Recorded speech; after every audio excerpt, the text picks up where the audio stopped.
बिस्मिल्लाहिर्रहमानिर्रहीम। अस्सलाम वालेकुम। प्रोग्राम में आप सबका खैर मकदम है। मैं हूं आपके साथ अशफाक इसाक सत्ती। मेरे साथ मौजूद हैं जनाब खावर घुमन साहब, हसन अयूब खान साहब और चौधरी गुलाम हुसैन साहब।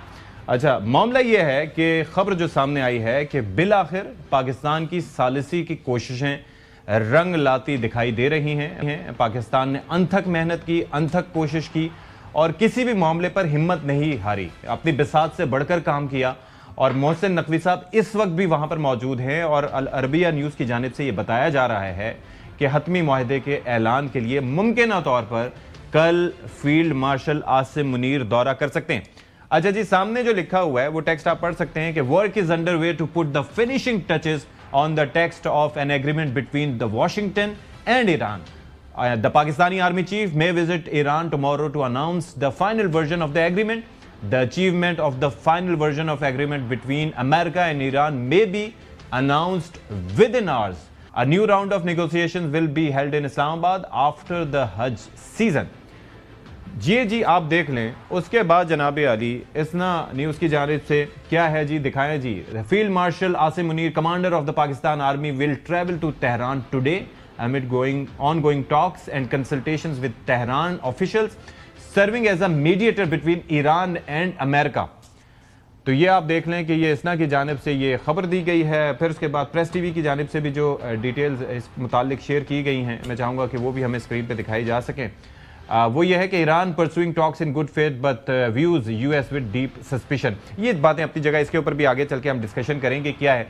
लेकिन staying to this point, Khawar Ghuman साहब, आप हमेशा ये कहते हैं पाकिस्तान ने अपनी बिसात से बढ़कर काम किया, और एक ऐसे वक्त में जब हमने ये भी रिपोर्ट होते देखा कि नेतन्याहू इज पिस्ड कि जो ही had a tense phone call with Donald Trump, और वो जो चाह रहा था किसी तरह से सैबोटाज करे, लेकिन लग ये रहा है कि पाकिस्तान ने एक अनहोनी को होनी कर दिया है। Your thought? देखिए, जो मैं अक्सर बात करता हूँ कि पाकिस्तान ने अपनी बिसात से बढ़ के ये काम किया है। मतलब जो ज़मीनी हक़ाइक़ हैं, हमारी इकोनॉमी आपने देखा है इन शैम्बल्स है, बड़े बुरे हालात हैं। पाकिस्तान के अंदर एक सियासी तकसीम भी है, ये भी एक हकीकत है। लेकिन इस सब के बावजूद ये इतनी बड़ी जिम्मेदारी थी कि पूरी दुनिया एक तीसरी जंग अजीम के दाने पे पहुंच चुकी हुई थी। मतलब पूरा मिडल ईस्ट इन क्राइसिस, मतलब मिसाइल्स हेयर एंड देयर जा रहे हैं, और अमेरिका उसके अंदर शामिल हो चुका हुआ है। इजराइल ज़ाहिर उनके साथ मिल के सारे वो हमले ईरान के ऊपर कर रहे हैं, और ईरान का रकबा जो है वो पाकिस्तान से दुगना है। ईरान की 90 मिलियन आबादी है। सो अगर ये जंग ना रुकती, मामला आगे बढ़ते, खुदा न खास्ता ये जंग का फैलाव होता, तो फिर इस खित्ते के साथ तो जो कुछ होना था, लेकिन पूरी दुनिया ने उस फैलाव के अंदर आ जाना था। मुआशी जो हसरात है वो तो सब जगह के ऊपर, वो तो जंग अजीम शुरू हो ही चुकी है ऑलरेडी। देखिए, ऐसे मौके के ऊपर जब सदर ट्रंप ने यूरोपियन यूनियन को रिक्वेस्ट की, नेटो अलायंस को बोला, या आपको पता है दुहाई दी कि चाइना को, कि चाइना आप भी इसके अंदर आएँ, स्ट्रेट ऑफ हार्मुज खुलवाएं, ईरान के साथ बात करें, रूस को बोला, सब जगह अमेरिका ने ये बात सारी दुहाइयाँ दी। लेकिन कौन सा मुल्क प्रैक्टिकली इस अमल में दाखिल हुआ? तमाम तर अपनी लिमिटेशंस और तमाम तर अपनी कमजोरियों के बावजूद वो पाकिस्तान था, और पाकिस्तान ने उसके अंदर जो अपना किरदार अदा किया। और ख़बर यही है, जो एक लार्जर फ्रेमवर्क तय होना है, उसके ऊपर उसकी जो निटी ग्रिटीज़ हैं वो तो बाद में होती रहेंगी। वो जो तय हो जाना था, आपको याद होगा जब 8 अप्रैल को यहाँ पे वो आए, और कुछ इतलात के मुताबिक हमने तब खबर की थी कि JD Vance was already about to sign, लेकिन वो पीछे से फिर कॉल आ गई कि उनको वापस बुला लिया गया। और यही था कि वो प्रेसिडेंट ट्रंप साहब ने वो एक, मेरे ख्याल में उनकी मिस जजमेंट हो गई। वो जो भी करना चाह रहे थे वो इजराइल ने उसको sabotage किया। on the call with everyone during that time, तो उसी पे वापस जाया जा रहा है इतलात के मुताबिक, वही लार्जर फ्रेमवर्क, और उसी के ऊपर इनिशियली साइन होंगे, जिसके ऊपर जो खबरें आ रही हैं। बाकी फिर मामला जो ज्यादा बातें हो जाएंगे। ये फाइनल ड्राफ्ट की तैयारी हो रही है और फिनिशिंग टचेस हो रहे हैं। ये बताया जा रहा है सामने जी कि finishing work is underway to put the finishing touches on the text of an agreement between Washington and Tehran. और फिर साथ ही साथ के Pakistani army chief may visit Tehran, Iran tomorrow to announce the final version of the agreement. मतलब that's great news if that happens, चोई साहब। नहीं, बहुत अहम है। मैंने बड़ी देर पहले आपको कहा था, शो के अंदर ही कहा था کہ جب ڈرافٹس ایکسچینج ہوں گے وہ سٹیج ہوگی کہ کس نے کہاں جا کے اور کہاں بیٹھ کے سائن کرنے ہیں اور کون گارنٹی دے گا یا نہیں دے گا. تو اب وہ سٹیج آ گئی ہے اور پاکستان نے یقیناً بڑا اہم کردار ادا کیا ہے اور عرب ممالک نے بھی جو ان کو بر وقت عقل آ گئی. تو اب یہ ہے کہ اللہ کرے کہ یہ ڈرافٹ ایکسچینج ہو جائیں, اپروو ہو جائیں اور کوئی وینیو اسلام آباد کا یا کراچی کا یا لاہور کا طے ہو جائے یا مری کا کہ وہاں بیٹھ کے دونوں فریق پاکستان وہاں سائن کرا دے. انشاءاللہ it will be a new world اور پاکستان کو اور دنیا کو امن کی طرف جانے کا ایک موقع ملے اور پاکستان کو ایک میجر کریڈٹ ملے گا on international stage. We are waiting for next 24 hours اور مور کہ انشاءاللہ یہ حتمی خبر جو ہے ساری دنیا کے میڈیا پر آنی شروع ہو جائے کہ Pakistan has brokered, Pakistan has managed peace between Iran and امریکہ. حسن ایوب صاحب, آپ نے کل بھی محسن نقوی صاحب کے شیڈیول سے متعلق خبر ہمیں دی تھی کہ کس کس سے ملاقاتیں ہوں گی اور وہی ہوا. اب آپ کی کیا خبر ہے؟ یہ تو ظاہر ہے کہ اسنا کی جانب سے بتایا گیا, العربیہ نیوز کی جانب سے بتایا گیا, آپ کے پاس کیا ڈیٹیلز ہیں؟ اگر آپ پوچھنا چاہ رہے ہیں کہ فیلڈ مارشل سے متعلق تو میرے خیال سے ہمیں ICPR کا انتظار کرنا چاہیے. ٹھیک ہے, وہ ICPR جو اس متعلق بات کرے وہی موقف جو ہے ہمیں دینا چاہیے. ہمیں اس سے پہلے کسی جو ہے نا وہ کیا سرائی کے اوپر نہیں بڑھنا چاہیے. پہلی بات تو یہ ہے کہ ڈسکس تو کر سکتے ہیں, بات خوشی کی ہے کہ لیکن بات یہ ہے کہ فیلڈ مارشل جائیں گے تو تبھی جائیں گے جب کوئی نہ کوئی چیز کانکریٹ ہو چکی ہوگی, تو ان کا جانا اٹ سیلف ایک بہت بڑا انڈیکیشن ہوگا. لیکن اب جانا اور اس وقت جب وہ گئے تھے, جب کسی پہلے ایک غیر ملکی کا ایران کی سرزمین کے اوپر لینڈ کرنا وہ دنیا کے لیے ایک مشکل ترین کام تھا, وہ مشکل تھا. اس وقت جو اسرائیل اور امریکہ یعنی کافی قریب تھے اور اسرائیل کوشش کر رہا تھا کہ کس طریقے سے سبوٹاج کر دیا جائے ایفرٹس کو. تو ایک دلیری کی مثال قائم کیجیے اور محسن نقوی صاحب ان کے ہمراہ تھے اور محسن نقوی صاحب ایک اچھے پلیئر کے طور کے اوپر جو ہے اس عمل کے اندر نیگوسیشن کے اندر وہ ایک اچھے پلیئر ثابت ہوئے ہیں. اب یہ دیکھیں کہ he fear nothing. Mohsin Naqvi کی بھی یہ کوالٹی ہے کہ وہ ڈرتے نہیں, ایک دلیر آدمی ہے اور ابھی بھی وہ ایران گئے ہیں اور وہاں پر یہ دوسرا ان کا جو ہے بلکہ تیسرا دورہ ان کا بنتا ہے کہ فیلڈ مارشل والے کو ایڈ کر لیا جائے. تو آل ٹوگیدر محسن نقوی نے ان کے ساتھ کمیونیکیشن کے اندر موجود ہیں. پھر وہ واپس جب آئے ہیں کوئٹہ کے اندر ان کی ملاقات ہوئی ہے پرائم منسٹر سے, فیلڈ مارشل سے, اور پھر وہ واپس وہاں سے روانہ ہو گئے ہیں. تو مطلب پاکستان تو اپنا رول پلے کر رہا ہے جی, پاکستان تو اپنی ایفرٹس کر رہا ہے, لیکن یہ دونوں فریقین ہیں, ان دونوں نے رضامند ہونا ہے. لیکن اس وقت جو اطلاعات آ رہی ہیں کہ امریکن سینٹ کے اندر جو کچھ ہوا اس کے بعد تو پریزیڈنٹ ٹرمپ کے لیے ایک بہت بڑی ویک اپ کال تھی. پریزیڈنٹ ٹرمپ کو ایک طریقے سے جھنجھوڑ کے رکھ دیا اس نے جو شکست ہوئی ہے سینٹ کے اندر کہ ان کے اپنی پارٹی کے لوگ ان کے مخالف ووٹ دے گئے 3 لوگ.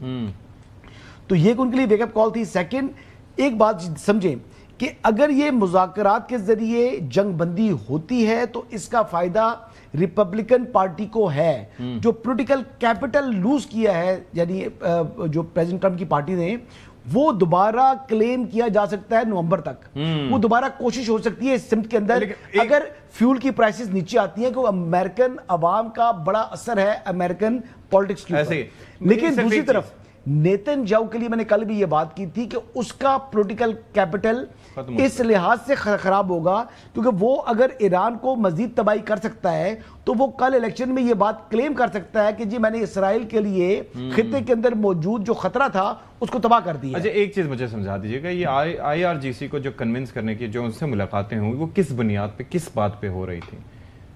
دیکھیں جی IRGC کے ساتھ جو ملاقاتیں تو ملاقات تو آپ نے دیکھی نا جو محسن نقوی صاحب نے کی ہے, لیکن ان کے ساتھ ہمارے جو نیشنل سیکیورٹی ایڈوائزر ہیں DGI آصم ملک صاحب, ان کا ریگولر ہی is in touch with them. Asim Malik صاحب کا بھی ان سے رابطہ ہے اور فیلڈ مارشل سید آصم منیر کا بھی ان سے رابطہ ہے. تو بیسیکلی ان کے ساتھ رابطے بھی ہو رہے ہیں, لیکن کچھ چیزیں ایسی ہوتی ہیں جو فیس ٹو فیس کرنی ہوتی ہیں اور اس کے لیے محسن نقوی صاحب کا وہاں پر یہ دورے ہو رہے ہیں اور وہاں سے آنا بھی ضروری تھا. اچھی امید رکھیں.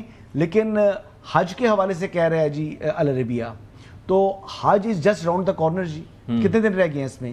7 دن نہیں ہیں, اور یعنی اگلے 10 دن بعد یہاں پر ممکن ہے کہ دوبارہ پیس ٹاکس راؤنڈ 2 ہو رہا ہو, جو پہلے جس کی امید تھی جو مؤخر ہو گیا. ٹھیک ہے, اب ذرا یہ نیتن یاہو کا چونکہ انہوں نے تذکرہ چھیڑ دیا تو مجھے یہ بتائیں کہ جو فون کال ہوئی وہ بھی بڑی پریشانی، اور اگر ماضی میں جائیں تو کئی ایسے مواقع آئے، یہ دیکھیں نا، new Iran peace proposal triggers tense Trump Netanyahu call, اور ایکزیس نے بھی کہا، اور پھر Trump and Netanyahu diverge on Iran war's future intense phone call, یعنی کہ مختلف سورسز نے یہ رپورٹ کیا ہے۔ آپ کو جب میں نے حوالہ دیا، بلکہ حوالہ دوں تو یہ جو 18 مارچ کو جو ایک اجلاس ہوا تھا ریاض میں، یاد ہے آپ کو کہ اس کے اندر کس طریقے سے وہ سارے کے سارے گلف GCC کنٹریز جو ہے they wanted to respond and retaliate, اور اسرائیل کا جو پلان تھا اس پہ وہ عمل کرنے جا ہی رہے تھے ایک طرح سے، لیکن Pakistan intervened and Pakistan again intervened جب ٹرمپ نے بتایا نیتن یاہو کہ Pakistan is working on a proposal. تو کیا گزر رہی ہوگی بیچارے نیتن یاہو پہ؟ جنگ کے بارے میں کہا جاتا ہے کہ جنگ شروع کرنا تو آپ کے ہاتھ میں ہوتا ہے، جب شروع کر لیتے ہیں تو پھر اس کا خاتمہ آپ کے ہاتھ میں نہیں ہوتا۔ وہ جو بیٹل فیلڈ کے اوپر جو حالات و واقعات رونما ہوتے ہیں تو وہ ڈرائیو کرتے ہیں کہ جنگ کون جیت رہا ہے کون ہار رہا ہے۔ میں تھوڑا سا واپس آپ کو لے کے جانا چاہوں گا، جب فروری کے اندر نیتن یاہو نے اپنی ساری سیکورٹی ٹیم کے ساتھ پریزیڈنٹ ٹرمپ کو یہ جنگ کا پلان بیچا کہ جی یہ جنگ یہ ہم جیت سکتے ہیں، اور 3 آبجیکٹو ہم جو ہے وہاں پہ رجیم چینج کر سکتے ہیں، ڈیکیپیٹیشن ہم وہاں پہ لوگوں کو سڑکوں پہ لے کے آ سکتے ہیں، اور تیسرا یہ ہے کہ ہم جو اینٹی رجیم وہاں پہ سیگمنٹس ہیں ان کو ہتھیار بھجوائیں گے، ہاں ایران کے ہم حصے بکھرے ہم کر دیں گے۔ تو یہ بڑا ایک ورکیبل پلان ہے۔ ٹرمپ کے اپنے بھی میجارٹی لوگوں نے کہا کہ جی یہ ورکیبل نہیں ہے، یہ کافی عرصے سے نیتن یاہو 2000 سے بیچ رہا ہے، تو ہمیں اس کی باتوں میں نہیں آنا چاہیے۔ فار سم ریزن وہ لابنگ فرم تھی، پیسہ تھا، جو بھی تھا، پریزیڈنٹ ٹرمپ نے وہ پلان خرید لیا، جنگ شروع ہو گئی۔ فاسٹ فارورڈ وہ تینوں کے تینوں آبجیکٹیو سے وہ بری طرح ان کو حاصل کرنے میں ناکام ہو گیا امریکہ اور اسرائیل۔ اب جب آپ ناکام ہو گئے، الٹا جو ہے آپ نے ہرمز جو کہ 27 فروری کو کھلی ہوئی تھی وہ بھی بند ہو گئی، اور اس کے بعد صدر ٹرمپ نے کہا ساری دنیا کو، نیٹو کو، یورپین یونین کو، چائنا کو آئیں ہماری مدد کریں، آپ نے ہرمز کو کھلائیں۔ کسی بندے نے ہاتھ نہیں پکڑایا، اور کہا کہ صدر ٹرمپ صاحب آپ یہ جو کام کر رہے ہیں یہ غلط ہے، یہ جنگ جو ہے یہ جو ہے ill thought out ہے، یہ بنتی نہیں ہے، آپ کو نہیں اس میں جانا چاہیے تھا۔ تو جب آپ کو کچھ آپ کے ہاتھ کچھ نہیں آیا تو اس کے بعد پھر آپ نے جو ہے یہ فیصلہ کر لیا پریزیڈنٹ ٹرمپ نے، اور ایک خبر کے مطابق it wasn't Pakistan which reached out to America. They reached out to us. They reached out to us کہ یہ معاملہ ہو گیا، تو اس میں ظاہر ہے پاکستان تو کوشش کر ہی رہا تھا، اینی جب وہاں سے ہمیں گرین سگنل مل گیا تو ہم نے کامیابی کے ساتھ اپنا کردار ادا کر دیا۔ اب جو 2 چیزیں ہو رہی ہیں نا بڑی اہم ہے، ایک کی طرف جو حسن نے اشارہ کیا، میں تھوڑا سا ایکسپلین کرنا چاہوں گا۔ سینٹ کے اندر 8 کوششیں ہوئیں کہ پریزیڈنٹ ٹرمپ کو پابند کیا جائے، یہ جو ایران کے اندر جنگ ہے اس کو یا بند کریں، یا پھر اگر آپ نے جنگ کنٹینیو کرنی ہے تو کانگریس سے، دونوں ہاؤسز سے آتھرائزیشن لیں۔ تو یہ ووٹ ہو گیا ہے پاس، یہ 50 اور 47 کا نمبر ہے، اور یہ 47 کا نمبر ہے، یہ بڑا ایک اہم وہاں پہ فیصلہ ہوا ہے، یہ ہو گیا۔ اس کے بعد فاسٹ فارورڈ جو آپ نے بات کی کہ جو GCC کنٹریز ہیں انہوں نے بھی جب سارا اپنا میتھ حساب کتاب لگا لیا، انیشلی ان کا بھی یہ خیال تھا، وہاں پہ کچھ ممالک خبریں بھی آئی تھیں کہ ایران کو تھوڑا سا مزید تھوڑی سی ٹکائی ہوگی تو ایران جو ہے وہ ٹیک دے گا۔ ایران اپنے پاؤں کے اوپر کھڑا رہا، اور جو نقصانات اٹھانے پڑ رہے ہیں ابھی تک جس کنٹریز کو، اور نظر آ گیا ہے کہ ایران ریزیلینٹ ہے، ایران پورا تیار ہے۔ تو یہ سارے جو حقائق ہیں اس بات کے اوپر ہمیں لے کے جا رہے ہیں کہ پریزیڈنٹ ٹرمپ کے پاس کوئی آپشن نہیں ہے سوائے اس جنگ کے خاتمے کو۔ سوال نیتن یاہو آخری لمحے تک یہ کوشش کرے گا کہ سبوتاج کرے، اور وہ کوشش کر رہا ہے، کیپٹل تباہ ہو رہا ہے یار، اس کا بس الیکشن نہیں ہے، کوشش کر رہا ہے، وہ اگلا الیکشن اس کا ختم ہے، اچھا اس کی موت ہے، سیاسی موت ہے اگر یہ جنگ بندی ہوگی تو۔ اور ہمیں تو کوشش کر کے اس شخص کو سیاسی طور پر اسرائیل کے اندر جو ہے وہ موت دینی چاہیے، اور اس کا طریقہ یہی ہے کہ ابھی وہ کوشش کر رہا ہے اور بار بار کوشش کر رہا ہے۔ پچھلے 24 گھنٹوں کے دوران بھی لبنان کے اوپر اس نے حملے کیے ہیں، وہاں پہ کوئی 12 لوگوں کی شہادت ہوئی ہے۔ لہٰذا اب یہ سوال آنے والے دنوں کے اندر بڑا اہم ہوگا، کیا پریزیڈنٹ ٹرمپ اسرائیل کی ذمہ داری لے گا؟ لینی تو پڑے گی۔ میں یہ چوہدری صاحب، یہ کتنا امپورٹنٹ ہے کہ ہم جب بات کیا کرتے تھے مشرق وسطیٰ کے حوالے سے، اس خطے کے حوالے سے، تو کہا یہ جاتا تھا کہ یہاں کے حوالے سے جو فورن پالیسی ہے اس میں امریکہ کی ڈرائیونگ سیٹ پہ اسرائیل ہے، یعنی کہ یہاں سے متعلق جو فیصلے ہوتے ہیں وہ اسرائیل کرتا ہے. Do you think considering the fact کہ اب امریکہ کہہ رہا ہے کہ ہم اسرائیل کی گارنٹی لیں گے، جس طرح سے ٹرمپ نے کہا کہ جی میں تو اتنا پاپولر ہوں کہ جہاں پہ الیکشن لڑ لوں وہاں پہ، ہی انڈیکیٹڈ دیٹ. آپ کو لگتا ہے کہ اسرائیل کی وہ کنٹرول ختم ہو چکا ہے امریکی خارجہ پالیسی پر اس خطے کے حوالے سے؟ نہیں، اگر ختم نہیں بھی ہوا تو یہ ثابت ہو گیا کہ اسرائیل نے جو پالیسی دی تھی امریکہ کو اس پر عمل پیرا ہو کر امریکہ نے اپنے لیے بدترین شکست اور ہزیمت کا سامان پیدا کیا. آپ نے جہاں بہت خوبصورت باتیں کی خاور گھمن صاحب نے اور اشفاق اسحاق ستی صاحب نے اور حسن ایوب صاحب نے، وہاں یہ بھی مینشن کر دیتے تو بہتر تھا کہ مجھے ذرا 1% وہ لوگ بتائیں جو یہ کہہ رہے تھے کہ Iran can not be defeated. Iran can not be defeated, وہ بیسیکلی جو ان کی سٹوری ہے، چودھری غلام حسین صاحب کی پہلے دن سے یہ سٹوری رہی ہے کہ ایران کو ہرایا نہیں جا سکتا تھا. یہاں پہ ہم تھوڑے ڈاماڈول تھے فرینکلی سپیکنگ، کیونکہ جس مائٹ کے ساتھ امریکہ آیا تھا، جس مائٹ کے ساتھ اسرائیل آیا تھا، ان کے پاس جو ویپنری تھی اور پہلے دن جو انہوں نے ساری قیادت اڑا دی تھی ان کی، تو بالکل، اور 47,000 جگہوں کے اوپر حملے پورے ایران میں، یہاں تک آ گئے تھے چابہار تک بھی حملے ہوئے تھے. تو وہ اس سے ظاہر ہے نقصان تو بہت ہوا ایران کے اندر، اس میں کوئی دو رائے نہیں، لیکن یہ ہے کہ ایران اپنے پاؤں کے اوپر کھڑا ہو رہا ہے اور پوری دنیا کو حیران. اور ایران نے جس طریقے سے وہاں سے اڈے تباہ کیے انہوں نے اپنی دیکھیں اپنے سینے پر زخم کھائے، لیکن نہ وہ روئے، نہ وہ چیخے، نہ چلائے. دنیا کے سامنے وہ کمپوزڈ فارم کے اندر رہے. جتنی تباہی ایران کے اندر ہوئی ہے، ہم نے تو اس کا 10واں حصہ بھی انڈیا کے اندر نہیں کیا تھا، تو کس طرح چیختا چلاتا شروع کر دیا تھا، پاؤں پڑ گیا تھا. لیکن میرا کوسچن وہی ہے کہ ایرانینز نے ہٹ لی ہے، وہ ہٹ اس میں کوئی اور ملک اتنی ہٹس جو ہے وہ برداشت کرنے کے بعد اس طرح فرم اور ڈٹرمن ہو کر سامنے نہیں کھڑا ہوتا جس طرح ایرانی کھڑے ہوئے ہیں. اور ایرانی کہتے ہیں جی ہمیں مار دیں، ہم مر سکتے ہیں، جھکنا ہمارے کاغذوں میں کتاب میں موجود ہی نہیں ہے. اچھا، لیکن بات یہ ہے نا، بڑی اہم سٹوری ہے، میں اگر آپ کے ساتھ شیئر کروں، جو سٹوری یہ ہے کہ پریزیڈنٹ ٹرمپ جب گئے ابھی چائنا، تو ایک خبر کے مطابق پریزیڈنٹ ٹرمپ یہ ایک بارگیننگ چپ جو ہے تائیوان کی، کہ ہم ان کو 14 بلین کا اسلحہ نہیں بیچیں گے، تائیوان سے ہم تھوڑا سا ڈسٹنس کرتے ہیں. تو چائنا کو یہ انہوں نے آفر کیا، بیٹ کیا کہ آپ اسٹریٹ آف ہارموز اور اس مسئلے کے اندر آئیں. چائنیز نے کوڑا جواب دیا، انہوں نے کہا جی آپ جانیں تو ایران جانیں تو اسٹریٹ آف ہارموز جانیں، تائیوان ہمارا ہے، تائیوان کے اوپر ہم آپ کو برداشت نہیں کریں گے. انہوں نے کہا تھوڑا سا سویابین لے لیں، تھوڑے سے جہاز ہم آپ سے لے لیں گے. اللہ رشین پریزیڈنٹ وہاں پہ پہنچ گئے، اب رشین پریزیڈنٹ پہنچ گئے ہیں، اور رشین پریزیڈنٹ بھی وہاں پہ اس کے اوپر بھی بات ہو رہی ہے کہ ایران آج، ویسے ہمارے کولیگ ہیں احمد میر صاحب، انہوں نے بڑا اچھا کالم لکھا ہے، محسن ایران. انہوں نے کس کو یہ اعزاز دیا، آپ گیس کریں؟ کس کو؟ امریکہ کو، کہ امریکہ نے ایران کے اوپر جنگ کر کے اتنا بڑا احسان کر دیا ہے کہ ایران کو ایک سینٹر آف پاور جو ہے نا، جی بالکل، اب ایک ریجنل پاور کے طور پر، ملک کے طور پر پوری دنیا کے نقشے کے اوپر ابھار، یعنی کہ جو کرنا چاہ رہے تھے اس کا الٹ ہو گیا. لیکن چوہدری صاحب سوال وہی ہے کہ اب جو پہلے اسرائیل کمز فرسٹ، آپ کو یاد ہے کہ قطری جنہوں نے کوئی $400 ملین کا ایک نواں نکور وڈے سائز دا 747 ان کو دیا تھا گفٹ، اور اس کے بعد بھی وہاں پر کس طرح سے اسرائیل نے حملہ کیا اور امریکہ کچھ نہیں کر پایا. انہیں اب چھوٹا ہے، اپنا کیا کرنا ہے. اب آپ کو لگتا ہے کہ اس خطے کے حوالے سے جو پالیسی ہے امریکہ کی وہ خود ڈرائیو کرے گا اور اسرائیل کا اثر و رسوخ ختم ہو جائے گا؟ اب نہیں، کام تو ہو جائے گا، ختم نہیں ہو سکتا، کہ امریکہ کے اپنے بہت سارے عزائم ہیں اور وہ ہمیں پسند نہیں ہیں خطے کے لوگوں کو. تو اس کے لیے اسرائیل جیسا ہی راندہ درگاہ جو ہے اور ایک ظالم اور یعنی گھٹیا سوچ والے ملک کی وہاں موجودگی جو ہے اس امریکن مقاصد کو سوٹ کرتی ہے.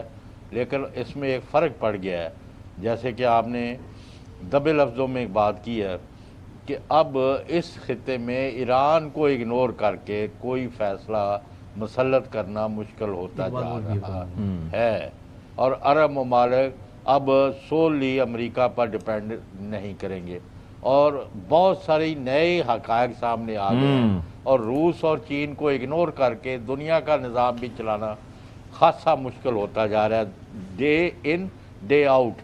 اور امریکہ کو بالآخر जो सिंगल सुपर पावर का स्टेटस है वो उससे नीचे आके मुख्तलिफ पावर सेंटर्स जो है उसकी तरफ मुल्क दुनिया जो बढ़ रही है, अमेरिका को भी बादल खास्ता उसको तस्लीम करने पड़ेगा, may be today may be tomorrow.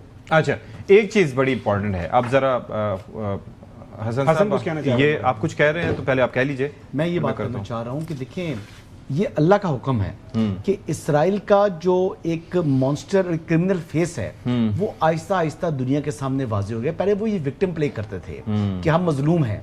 आज देखें गजा के अंदर जो उन्होंने जेनोसाइड किया वो दुनिया के सामने आया, और फिर दुनिया ने वहां पर जो उन्होंने यानी मुतद्दिद जो है वो कहते हैं कि नस्ल कुशी की कि जो उन्होंने हमले किए, सिविलियंस को टारगेट किया, वो दुनिया ने देख लिया।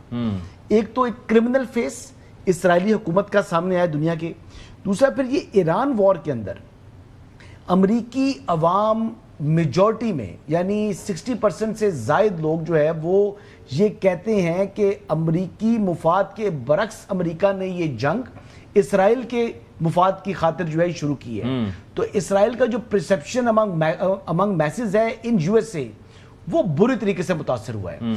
तो जो पहले इसराइल एक लाडले के तौर पर अमेरिका के अंदर देखा जाता था, वो लाडला स्टेटस जो है उसका खासा जो है वो मुतासर हुआ है, एक चीज। दूसरी चीज ये है कि लॉबिस्ट जितने बड़े मौजूद हैं यकीनी तौर पर, लेकिन इसके बावजूद यूएस सेनेट के अंदर भी उनको शिकस्त हुई है।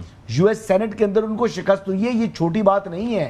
यानी पहले मैसेज तो एक तरफ थे ना, फिर सेनेटर्स जो है लॉ मेकर्स के अंदर उनका खासा इन्फ्लुएंस होता था। ठीक, वहां की जो शिकस्त है और उसके बाद फिर ये जो रिएक्शन और ये आपस में जो गुफ्तगू हुई प्रेसिडेंट ट्रंप की, हीटेड जो डिबेट हुई है नेतन्याहू की, ये कोई मामूली वाकया नहीं है। ठीक, ये मामूली वाकया नहीं है, ये अनप्रेसिडेंटेड है। ये एक दुनिया के लिए जो है ना वो कहते हैं कि आई ओपनिंग है, और इसके कॉन्सिक्वेंसेज होंगे, चाहे वो ट्रंप के ऊपर है चाहे नेतन्याहू के ऊपर है। ठीक है, इस टेलीफोन कॉल के इस बदमजगी का कॉन्सिक्वेंस आना है। अब देखते हैं ये है कि किसके ऊपर ये कॉन्सिक्वेंस आएगा, नेतन्याहू पर आता है या आता है प्रेसिडेंट ट्रंप के ऊपर। एग्जैक्टली। और दूसरा जो हमने यूरोप के अंदर भी शिफ्ट देखा, यूरोप के अंदर भी कि तो उनके आज अंदर भी ना। अब डिवाइड नजर आई कि इसराइल के साथ हमें क्या करना चाहिए। अब मैं जरा ये जो तजावीज़ थी ना उसका एक हवाला, उसके अंदर बाकी सारी चीज़ें ज़ाहिर है कि आपके इल्म में हैं कि 8 अप्रैल को क्या आया था और उसके बाद फिर 4 मई को क्या हुआ था, ये सारी चीज़ें अपनी जगह। जो अभी 5 शराइत हैं उसके अंदर एक चीज़ मिसिंग है। वो मिसिंग चीज़ क्या है कि पहले ईरान की जानिब से मुतालबा होता था कि अमरीकी अड्डों को यहाँ से हटाया जाए, उनको फ़ौजों को भेजा जाए, लेकिन जिस तरीके से वहाँ पर ईरान ने तबाही मचाई है, जितने भी ममालिक थे वहाँ पर मौजूद अड्डों में, तो वहाँ के जो जीसीसी कंट्रीज़ हैं वो सारे के सारे क्या वो समझते हैं कि सिक्योरिटी प्रोवाइडर समझते हैं अब अमेरिका को, या लाइबिलिटी समझते हैं? एक तो जो हसन ने बात की ना कि अमेरिका के अंदर ये पहली दफ़ा हुआ है और वहाँ पे मैक्सिमम जो सर्वेज हुए ना ऑल अक्रॉस कंट्री कि एंटी इसराइल सेंटिमेंट काफ़ी बढ़ गया है इन रिटर्न जो है। और राइट विंग के जो मीडिया हाउसेज हैं वो भी सर्वेज कर रहे हैं और लेफ्ट विंग के जो मीडिया हाउसेज वो भी ये कंफर्म कर रहे हैं, उसका असर नजर आ रहा है। ठीक, ये जो जब भी आप नेगोशिएशन टेबल पे जाते हैं तो उससे पहले एक मैक्सिमलिस्ट पोजीशन आप लेते हैं, आप कहते हैं मुझे ये भी चाहिए, मुझे ये भी चाहिए, दोनों तरफ से बात हो रही है, सेटल हो जाए। So I would not go into detail. देखिए दो मेन इश्यूज हैं। इशू नंबर 1 मेरे नजदीक वो है स्टेट ऑफ हार्मुज का खुलना, क्योंकि सारी दुनिया की न्यूक्लियर उस पे कायम है। अच्छा सुन तो साबर साहब उस पर कायम है। न्यूक्लियर अच्छा वो क्योंकि वो अब वेस्टर्न मीडिया ये कहता है कि जो न्यूक्लियर असल न्यूक्लियर है वो स्टेट ऑफ हार्मुज है, जो कि उसका उसने अच्छा। दूसरा है यूरेनियम का। अब यूरेनियम क्या वो कितना वो राइट रखेगा, वो अपने पास रखेगा, वो राइट टू एनरिच, वो तो आयतुल्लाह का रॉयटर्स ने क्या लिखा है, सुन ना एक जरा दिखा दें फिर साथ। रॉयटर्स के अंदर भी ये जो कहते हैं कि supreme leader says enriched uranium must stay in Iran Iranian sources से। अच्छा ये इस वजह से है, मैं ये बड़ा थोड़ा इंपॉर्टेंट सा ऐड मैं करना चाहूंगा। वो ये है कि देखें जो JCPOA था ना वहां पे उस वक्त रूस को दी गई थी, ठीक है। अभी भी रूस ने शायद ऑफर किया है कि अगर ऐसी कोई बात होती है तो हम we are willing to take again. वो when you will sit across the table तो वहां पे ये बात होगी। खबरें ये भी आई कि ईरान ने पहले 5 साल का कहा कि हम इसको एनरिच नहीं करेंगे, फिर कोई 10 साल के इर्द गिर्द बात हो रही तो ये सारी तजावीज है। मैं कह रहा हूँ ये 2 इश्यूज हैं और जो है इसके ऊपर बात होनी है। जाहिर है अब जब बात होगी तो फिर जो अभी आपने सारा एक्सप्लेन किया उनको जो प्राइमरी और सेकेंडरी सैंक्शंस लगी हुई हैं, उनके जो फ्रोजन एसेट्स हैं $27 अरब के, तो ईरान को चाहिए होंगे कुछ CBMs। अच्छा ये एक ये सारे कंफर्मेशन आ रही मामला है। आगे चलेंगे और उसके बाद फिर देखेंगे कोई कैसे सोर्सेज हैं मेरे जो बताते हैं कि जो फ्रोजन एसेट्स हैं वो मुकम्मल तौर के ऊपर डीफ्रीज नहीं होंगे, कुछ परसेंटेज होंगे। 5 की बात हो रही है, आप कुछ परसेंटेज उनके जो फ्रोजन एसेट्स हैं 5 से 7 बिलियन वो तो 25% भी नहीं दे रहे। हाँ। नहीं 25% शायद हो जाएंगे, कितने हो जाएं, मतलब कुछ परसेंट के हवाले से बताया जा रहा है कि वो होंगे पहली स्टेज के अंदर। लेकिन इसका पूरा का पूरा एक यानी कहते हैं ना कि एक टाइमलाइन पहले जो है बता दी जाएगी जिसके ऊपर एग्रीमेंट होना है। एक टाइमलाइन सेट की जाएगी कि आप ये करेंगे तो फिर इसका ये है, फिर इसकी करेंगे 1 2 3 4 5 इस तरीके से होना है। लेकिन ये 3-4 मराहिल के अंदर उनके जो फ्रोजन एसेट्स हैं वो डीफ्रीज होते रहेंगे।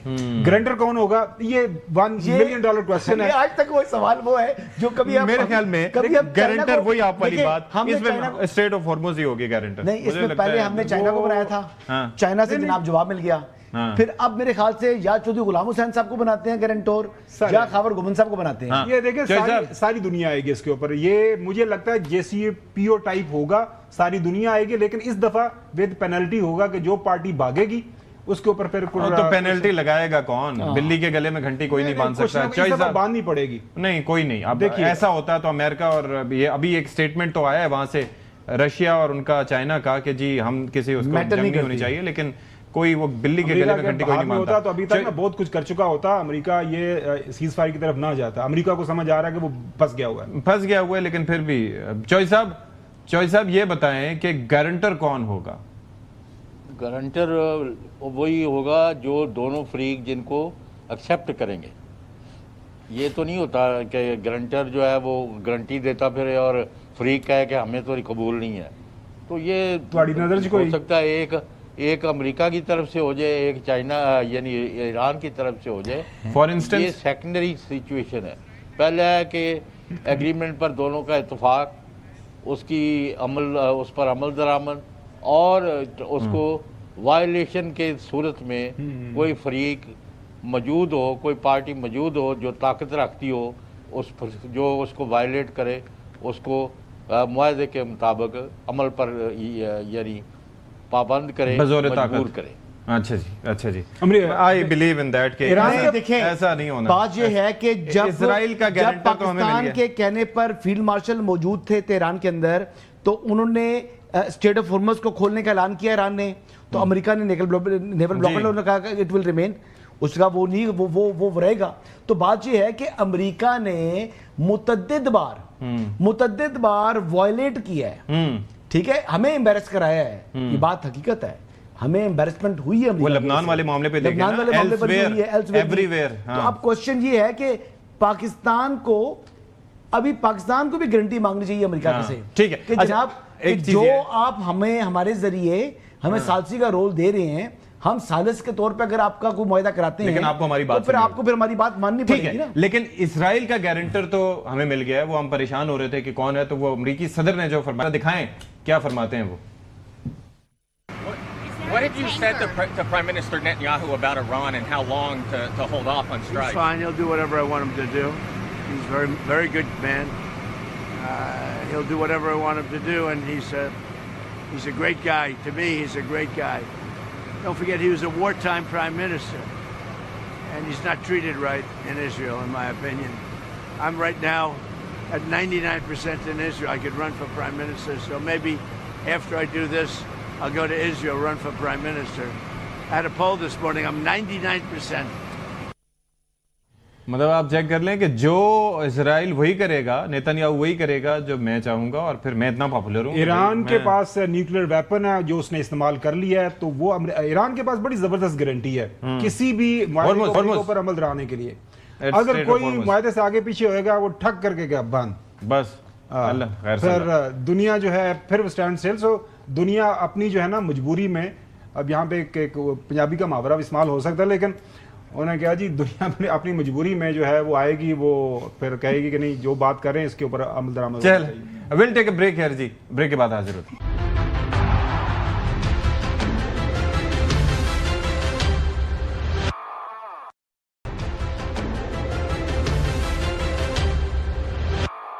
اب ذرا تذکرہ کر لیتے ہیں پاکستان کا، اور پاکستان میں اب معاملہ یہ ہے کہ جون کی آمد ہے، ایسے میں بجٹ بھی آنے والا ہے، اور یہ بجٹ حکومت پاکستان کا ہوگا یا IMF کا تجویز کردہ ہوگا، اور عوام کو مزید کن امتحان سے گزرنا پڑے گا، کن کن امتحانوں سے، یہ ایک دیکھنا ہوگا۔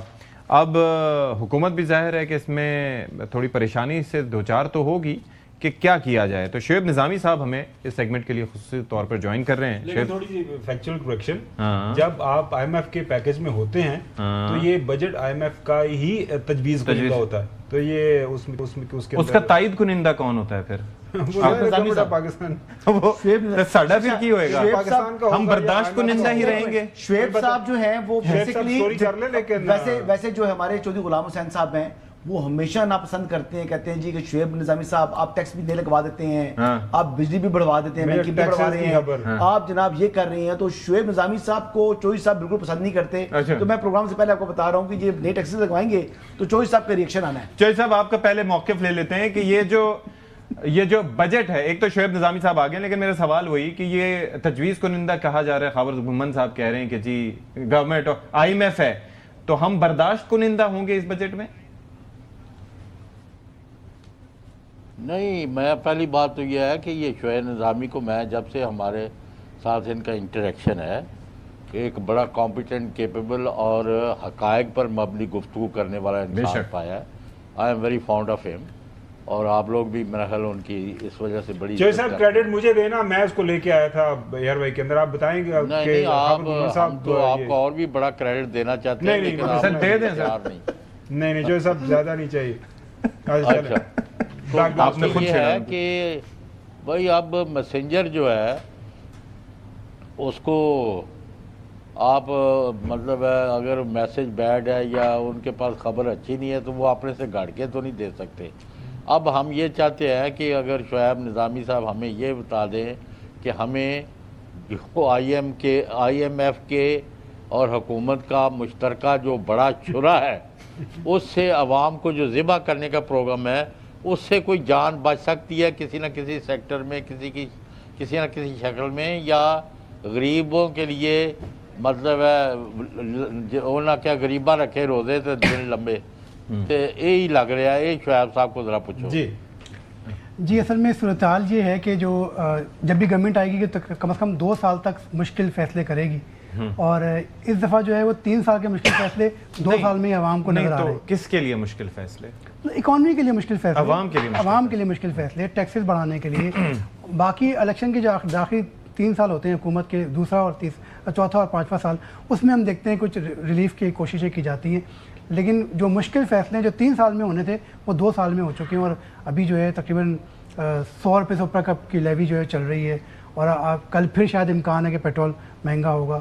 تو مسلسل جو ہے جو لیوی سے متعلق ایشوز ہیں وہی ملٹی پلائی کر رہے ہیں مہنگائی کے اوپر، اور فیول اینڈ فائر کر رہے ہیں، اور ساتھ ساتھ اب یہ بھی کہا جا رہا ہے کہ آپ سال میں 2 دفعہ بجلی اور گیس کی قیمتوں کو ریویو کریں گے، اور جو اوگرا اور نیپرا ریکمنڈیشن دیں گے آپ اس کو پاس آن کریں گے۔ اچھا جی، یعنی کہ سبسڈیز آپ بجلی کی بھی اور گیس کی بھی مزید کم کریں گے، تو یہ بھی مشکل کرے گا ان لوگوں کے لیے نا۔ وہ فیول پرائس ایڈجسٹمنٹ یا کچھ اس طریقے سے کوئی وہ تو الگ وہ ہم پہ وہ کرتے ہیں، وہ تو منتھلی ہے ہی نا، لیکن جو آپ کی بیس پرائس ہے وہ افیکٹ ہو رہی ہوگی۔ پورا سیٹ اپ ٹیکسز ذرا ایکسپلین کر لیں۔ ہاں پلیز یہ کر لیں پلیز کہ کیا کیا اب چونکہ گورنمنٹ کی جو ایکسپینڈیچر ہے وہ تقریباً 18,000 ارب کو پہنچ رہے ہوں گے، تو 1800 سے 2,000 ارب روپے ایکسٹرا چاہیے وفاق کو تاکہ اپنے ایکسپینڈیچر کو پورا کر سکے۔ ٹھیک ہے، اس میں ایک بڑا حصہ جو ہے وہ ہمارا گروتھ اور انفلیشن کا بھی آ رہا ہوگا، لیکن اس کے علاوہ بھی تقریباً 570 کے ارب جو ہے وہ وفاق کو جمع کرنے ایکسٹرا، اور اس میں تقریباً 230 ارب روپے کے نئے ٹیکس میئرز شامل ہوں گے، نئے ٹیکسز لگائے جائیں گے۔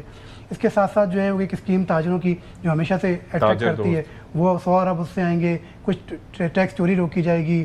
اس طرح کے اقدامات جو ایک روزی پکچر کے لیے ہوتی ہے وہ ہوتی ہے۔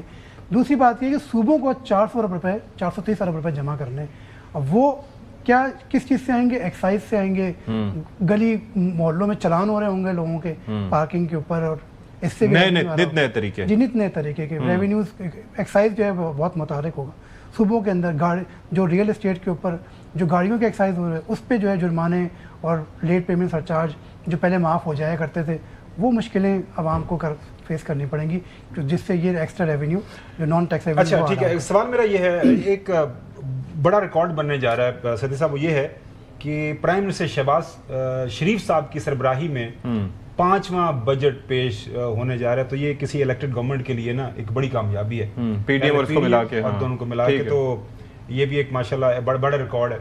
सवाल मेरा सदी साहब 5 बजट पेश किए थे, मैं वही कहूँ कि वो एक इलेक्टेड गवर्नमेंट और ये दूसरी इलेक्टेड गवर्नमेंट। अच्छा मेरा आपसे सवाल ये है, शुएब साहब, हमने पिछले दिनों खबर सुनी, राना सलावत साहब ने कहा कि 28वीं तरमीम तो नहीं आ रही, लेकिन यही इस फाइनेंशियल बिल के अंदर हमें मुख्तलिफ चीज़ें हमें सामने आ जाएंगी जिसके ज़रिए हम सूबों से पैसे वापस निकाल लेंगे, और जिसमें बेस्प है या बाकी चीज़ें, वो कितने कट्स लगने जा रहे हैं सूबों के ऊपर, और वो कितनी बचत जो है फेडरल गवर्नमेंट जो है वो करने जा रही है, बर्डन जो शिफ्ट कर रहे हैं, बर्डन और आवाम की चीखें ज़ाहिर उसमें शामिल होंगी। IMF ये कह रहा है कि जितने भी आपके तरक्याती प्रोग्राम हैं वो सूबे अपने फंड से करेंगे। अच्छा, इन्होंने जो है तकरीबन लास्ट ईयर 300 कुछ प्रोजेक्ट निकाल दिए थे जो सूबे फंड करेंगे, अब इसकी तादाद और ज़्यादा हो रही है, और जो सूबों में प्रोजेक्ट रह जाएंगे वो सिर्फ प्राइवेट जो हमारा PPP मोड होता है उसके ज़रिए हो सकेंगे।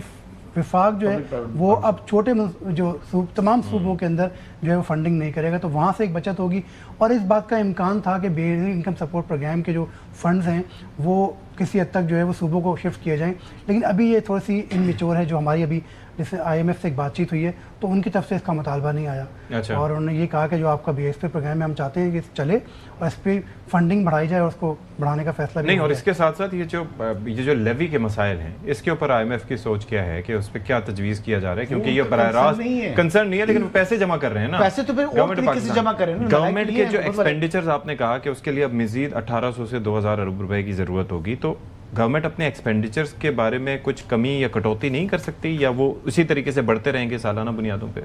असल में वो जो भी सर ने बात की थी, घुमन साहब ने भी, कि NFC के ज़रिए इतने फंड सूबों में जा रहे हैं तो वो विफाक के पास बचता ही कुछ नहीं है, क्योंकि तकरीबन 9000 अरब या 9 ट्रिलियन समझे कि ये हमारा सूद कर्ज़ों पे जाना है। हाँ। अच्छा, जो आप कमाएंगे 15000 अरब, उसमें से तकरीबन आप 8000 अरब तो सूबों को दे देंगे, तो विफाक के बाद बचेगा 7000।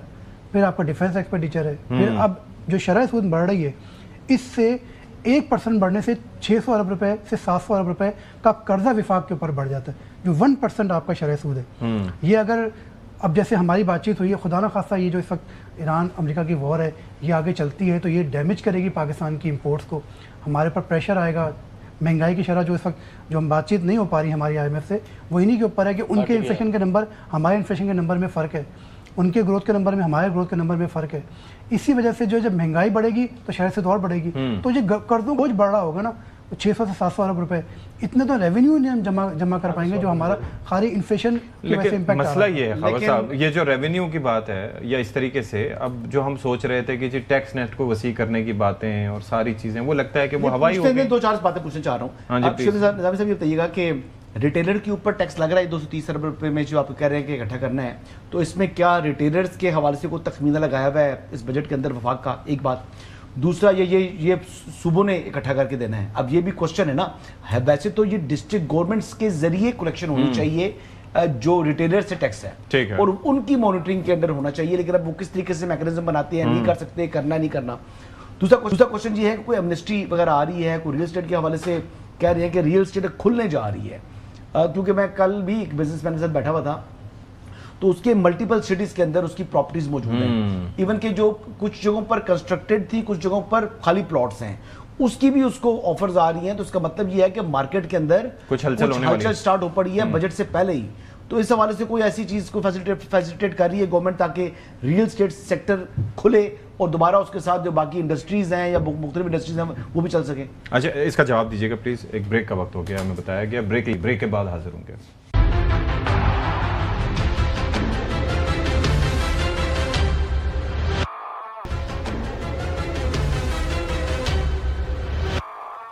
ब्रेक के बाद प्रोग्राम में खैर मकदम जी। हसन अयूब साहब का सवाल था, आप जवाब दीजिए। जैसे ये हम बात कर रहे हैं स्कीम की, वो है GST ऑन गुड्स, जो सूबे जमा करते हैं वो है GST ऑन सर्विसेज।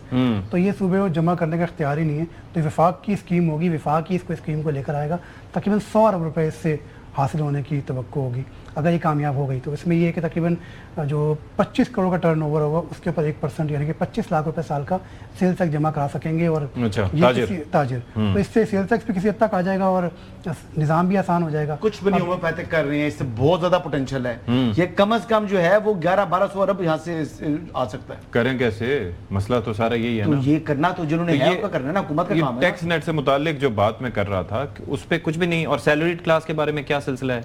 कुर्बानी दें, आप दे नहीं रहे, मजीद आप जो कुर्बानी कोशिशें की जा रही थी किसी हद तक वो डैमेज हुई है IMF की जानिब से। अल्लाह। और जो रिकमेंडेशन हम दे रहे थे, कुछ कोशिश कर रहे थे कि 5% तक जो पाकिस्तान का हाईएस्ट स्लैब है उसके ऊपर जो 5% है उसमें कुछ रिलीफ की कोशिशें की जाएं, तो वो ज़रा मुश्किल लग रही है क्योंकि और वो जो बात कर रहे थे उनसे मुतालिक एमनेस्टी से मुतालिक एमनेस्टी वगैरह कोई है इस तरह की कुछ ऐसे रियल एस्टेट ऊपर के हवाले से कोई सुना है कुछ भी वैसे नहीं है ना। हाँ। नहीं, एमनेस्टी तो हम IMF के प्रोग्राम में किसी भी किस्म की दे नहीं दे सकते, सकते, लेकिन ये कि जो हमारी एडवांस इनकम टैक्स जमा हो रहा होता है उसमें किसी हद तक जो है वो एडवांस टैक्स में, हाँ एडवांस टैक्स में कुछ कमी या तरीकाकार अच्छा आसान शेख बना साहब, दिया जाए। तीन अहम प्रॉपर्टी नुकते गेन हैं। है जी, बरकरार है जी property वो बरकरार है। तीन जो मेन इंडिकेटर्स हैं शेख साहब, वो किसी भी इकोनॉमी की हालत सेहत के बारे में वो डिटरमिन करते हैं अच्छी है बुरी है। ग्रोथ रेट हम कहाँ पे खड़े हैं और क्या एक्सपेक्ट करें अगले साल? अनएम्प्लॉयमेंट के बारे में क्या आपके पास खबर है? ग्रोथ रेट से पता चलेगा इंडस्ट्री कैसे कर रही है, एग्रीकल्चर सेक्टर कैसे कर रहा है, महंगाई इन्फ्लेशन उससे सारी चीज़ें हो जाएंगी। और उससे ये जो तीन सेक्टर हैं, इस इन्फ्लेशन, महंगाई और ये वाला ग्रोथ रेट, क्या आपके पास अंडरस्टैंडिंग है? मुश्किल होगा अगला साल या आपको लगता है कि हमारी इकोनॉमी में थोड़ी सी चल पड़ेगी आगे? या हमें आदत हो जाएगी? वो तो already देखिए हो हम चुकी है। अगर ये क्राइसिस ना होता मिडिल ईस्ट वाला तो हम शायद 3.9% या 4% ग्रोथ को पहुंच रहे होते, और लेकिन अभी जो है हम 3.7 3.6 पर आके रुक रहे हैं। ये नंबर सही है? हाँ, जबकि हमारा जो फिगर था, जो हमारा हदफ था वो 4.1% था। अंदाजा करें। तो अगले साल भी जो है वो हमारी कोशिश यही है कि हम 4.2 तक जाएं, हदफ वही रखेंगे, लेकिन अब डिपेंड करता है। लेकिन ये जो मैंने आपको बताया कि ये डैमेज कर रहा है हमारी ग्रोथ को। हमने जो हमने दुकानें 8 बजे बंद की हैं, लेकिन इससे जो है बिजली की बचत तो हम करने की कोशिश कर रहे हैं, लेकिन इससे ग्रोथ मुतासिर हो रही है, गैर यकीनी सूरत हाल मुतासिर हो रही है। वो ये कह रहे हैं हमसे बिजली बचवा रहे हैं, पूरे मुल्क के बिजली के बोर्ड लगाते जा रहे हैं, हर बोर्ड खंबे के ऊपर, वहाँ भी तो बिजली बचाने का कॉन्सेप्ट होना चाहिए ना। फिर इसी तरह जो लोगों की बाइंग पावर है वो इस टाइम पे पहुंच गई है कि अब लोगों ने चीज़ें बनानी छोड़ दी हैं। अब सूरत हाल ये हो गई है कि 200 रुपये की चप्पल नहीं बिक रही। ये ईद के दिन सोलर के ऊपर नजर करम रहेगी या उसको जरा भी सरफ जी, नजर किया हुआ है? IMF ने ये कहा है कि जो आपने सोलर के ऊपर एग्जामिशंस हैं उसको विड्रॉ करें। अच्छा। और 18% दोबारा इसके ऊपर बहाल करें। जो आपकी EV गाड़ियाँ जो हमारी पॉलिसी में थी 1% उनको 18% पर लेकर जाएं। अच्छा। EV गाड़ियों को जी, तो ये हमारे अपने डिसीजन हैं। फिर हमने उनको ये कह दिया जो हमारा क्लाइमेट सपोर्ट लेवी है 2.5 रुपये का पेट्रोल के ऊपर, वो 5 रुपये का होगा अगले साल। तो इससे भी कुछ पैसे जमा अगले माली साल? जी अगले माली मतलब अभी से दो माली साल 2027-28 की बात करें, 26-27 की बात करें। मैं ये 1 जुलाई से जो माली साल शुरू हो रहा है उसकी बात कर रहा हूँ। तो उसमें क्लाइमेट सपोर्ट लेवी अभी आ 5 गया रुपये होनी है। अच्छा, रेमिटेंसेस के जी IMF ने कह दिया 18% और लेवी बढ़ाओ पेट्रोलियम प्रोडक्ट्स पर। जी वो इन्होंने यही जो हमारा इस दफ़ा का हदफ था वो 1.46 ट्रिलियन था, इसको जो है 1.7 ट्रिलियन रुपीस तक पहुंचाया गया। 262 अरब रुपए अब हमें ज़्यादा जमा करने हैं लेवी के अंदर। तो ये जो लेवी की रकम बनती है वो तकरीबन 90 और 100 रुपये के दरमियान बनती है पेट्रोल के ऊपर। और अगर डीजल दोनों को मिला लें तो तकरीबन 200 रुपये की सब्सिडी बनेगी, लेवी बनेगी, जो कि इस वक्त 160 रुपये हम जो है इस वक्त पाबंद हैं वसूल करने के लिए। अब उसमें इससे ये होता है कि अगर पेट्रोल के ऊपर 106 रुपये कर दें तो आपको डीजल के ऊपर जो है वो 94 रुपीज़ करनी पड़ेगी। इसी तरह अगर आप पेट्रोल के ऊपर 170 रुपये कर दी तो डीजल के ऊपर आपको 43 रुपये करनी पड़ेगी। तो 160 के आसपास आपकी लेवी रहनी चाहिए। और अब शायद इस बात का इम्कान है कि 262 बिलियन हम जमा करें लेवी के ऊपर मज़ीद, तो ये तकरीबन जो है वो 10 से 20 रुपये के करीब जो है इजाफा बनेगा। यानी कि 5वां बजट है और फिर 5वां एक इम्तिहान, और हर गुजरते साल के साथ इम्तिहान आवाम का बड़ा संगीन होता जा रहा है। शुएब नज़ामी साहब आपने अच्छी नहीं बताई, बड़ा दिल खफा किया आपने। हम समझे थे कि शुएब नज़ामी साहब आएंगे कोई अच्छी खबर। पहले जमाने में जो एलजीओ के साथ होता था वो इनके साथ तो नहीं कर सकते। वो तो नहीं कर सकते, लेकिन ये है कि बड़ा दिल खफा किया उन्होंने।